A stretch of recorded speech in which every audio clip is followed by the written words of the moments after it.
to more than I can be.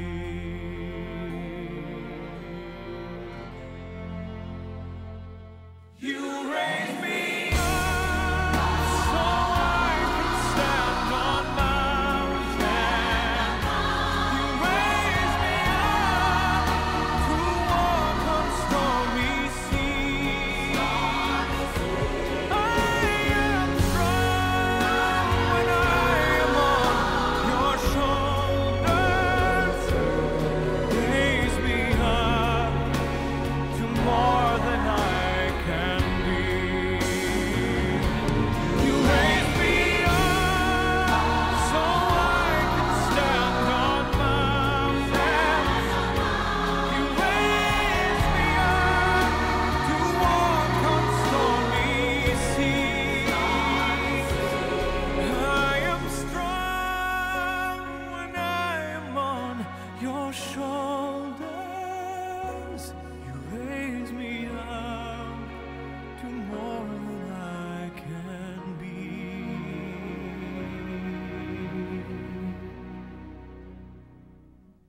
You raise me up to more than I can be.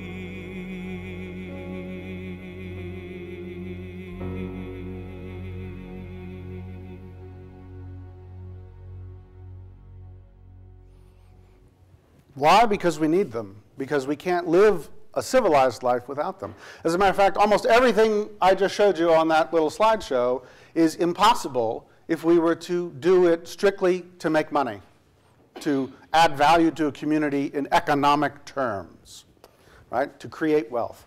None of that would fit, and it would all have to go away. And yet, we have most of our current society perfectly willing to allow the precepts of business to judge those activities and their effectiveness.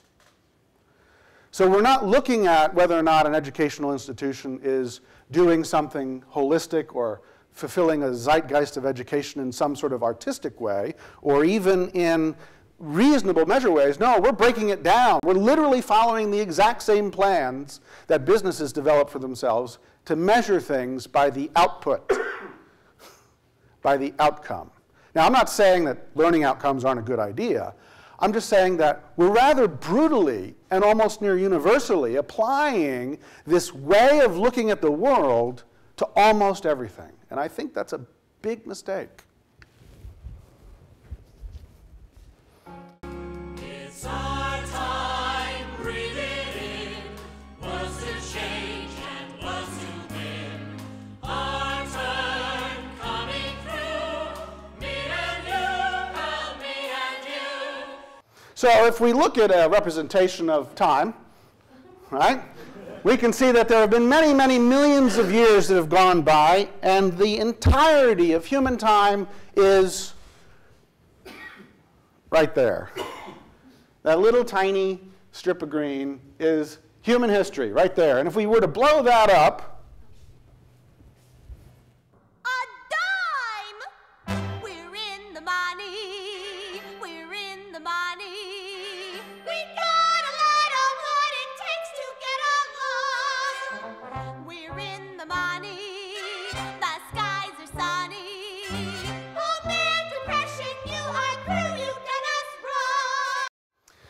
we can see that in a sort of a rather, I'll admit, unsophisticated reduction of how to look at history, that for millions of years, the economy of humankind, or even our proto-humankind's way back when, was primarily subsistence, right? It was whatever you could do to survive, to actually eat and procreate.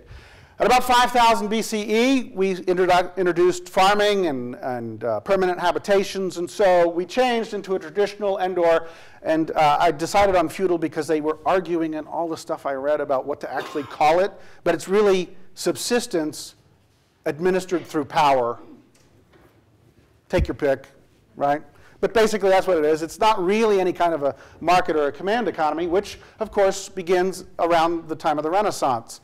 And we have various forms of economies working in various places around the globe, but in a very broad way, they can be divided into two types. One is a market-based economy, and one is a command-based economy. And then, of course, in 1991, with the collapse of the Soviet Union, the capitalism has sort of assumed in the last 20 years a championed position, almost to the point where it's unquestioned. Give us your money, all that you got. Just fork it on over, Or some puppets will get shot. it's time to pass the hat. And there's nothing you can do about that. So give us your money. Give us your money. Give us your money. Give us your money. Give us your money. So, for the past 500 years or so, there have been multiple systems under which we've attempted to organize our economic lives.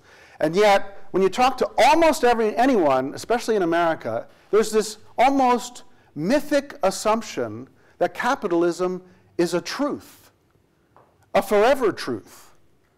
And reasonable, articulate critique of it has evaporated.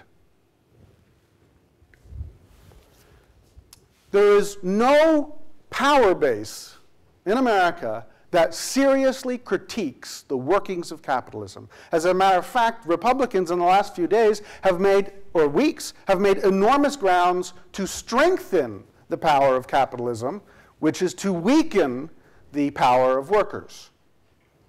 And that has been happening across the United States.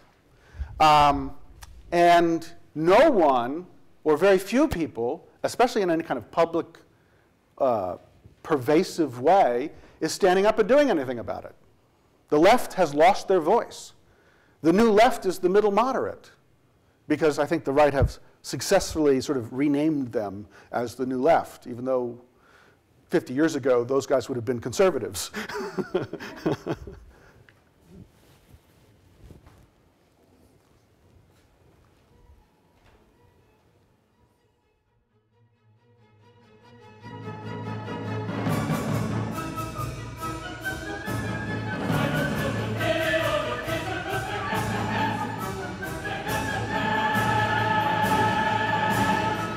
So I wanted to listen to the whole final movement there of Beethoven's Ninth, but I didn't want it to go on forever, so what if we chucked out capitalism? I mean, not get rid of it in kind of violent communistic overthrow. I mean, we stopped caring about it, right? And instead, we asked ourselves to apply the paradigm of art to the world of business. What if we followed Goethe's precepts on how to judge art, which is to ask yourself three questions. What is it that the artist is attempting? Is it accomplished excellently?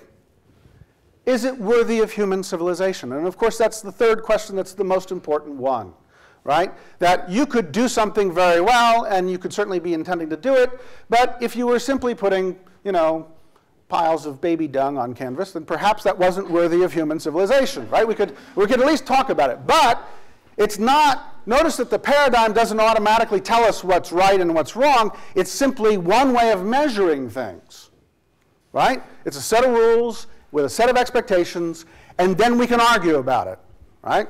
Capitalism is too. It's the same thing. It's a set of rules with a set of expectations, and people argue about it, except arguments against capitalism have largely disappeared. So I propose that we replace it with an artistic paradigm. Who will buy my sweet red roses, 2 blooms for a penny?